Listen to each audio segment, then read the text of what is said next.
1 Kings 18, 450 false prophets that worshiped the god Baal came against Elijah. Didn't look like he had a chance. It was all of them against him. They agreed to settle their feud by having a contest. They would both make an altar and put wood on it, and the God who started the wood on fire would be the true God. And sometimes, like Elijah, you find yourself in a situation where you feel outnumbered. The sickness seems bigger, the opposition stronger, the addiction too powerful. It's easy to get discouraged and shrink back, but you have to do like him. Don't be intimidated by what's against you. The battle is not yours, the battle is the Lord's. God did not bring you this far to leave you. He allowed that situation so he could display his awesome power through you. And every circumstance may say, you'll never get out, never get well. The obstacle's too big. Stay in faith. God has your back. It was 450 against one. But what the prophets of Baal didn't realize is Elijah had the Most High God on his side.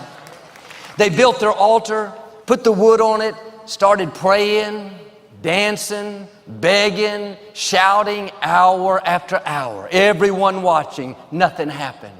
Finally, Elijah said, it's my turn. He put the rocks down, put the wood on top of it. Then he told them to pour water on the wood. Not once, not twice, but 3 times. He wanted to make sure that when it caught fire, they would know it wasn't a coincidence. It wasn't just an act of nature, it was the hand of God. Verse 36, Elijah prayed, God of Abraham, Isaac, and Jacob, prove today that you are the Lord and that I am your servant. Answer me so these people will know you are God. Think of the boldness that took. You know, it's one thing to pray and believe and God doesn't answer our prayer, no big deal. We'll pray again tomorrow. We'll keep believing. Elijah didn't have this option. His life was on the line. It was God, either show up or I'm done. Soon as he finished praying, fire flashed down from heaven, burned it all up. Everyone fell on their face and said, Elijah, your God is the true God. God is going to do some things in your life where he doesn't just bring you out, he gives you a public sign. People around you may not believe yet, but when God displays his awesome power through you, when he promotes you when others were trying to push you down, when he takes you to levels you've never dreamed, they won't be able to deny it. They're going to know he is God.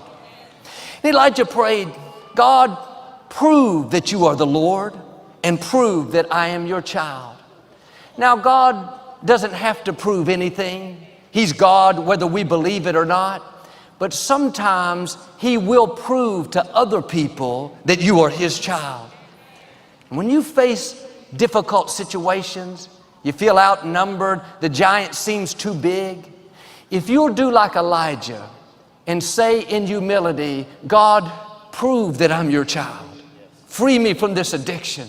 Turn my marriage around. Restore my health. Bring this dream to pass. If you'll ask big, God will show out big. He'll prove not only to you, but to people around you that you are his child and he is on your side. What's interesting is when the fire hit, it not only burned up the wood, fire is supposed to do that. Not only evaporated the water, that's normal. But the scripture says the rocks were burned up. It was all gone. Rocks don't normally burn, but when God shows out in your life, he's going to change what looks permanent. Maybe your child has been off course for years. You don't think you could break the addiction. You feel stuck in your career. You have big obstacles in your path. Don't worry, God knows how to burn up the rocks. When he shows out, the baby will be conceived. The loan will go through. Your child will fulfill his destiny. Your health will turn around. He's a supernatural God. Get ready. He's about to burn up some rocks. He's about to move what looks permanent. It's not just going to surprise you. It's going to surprise the people around you.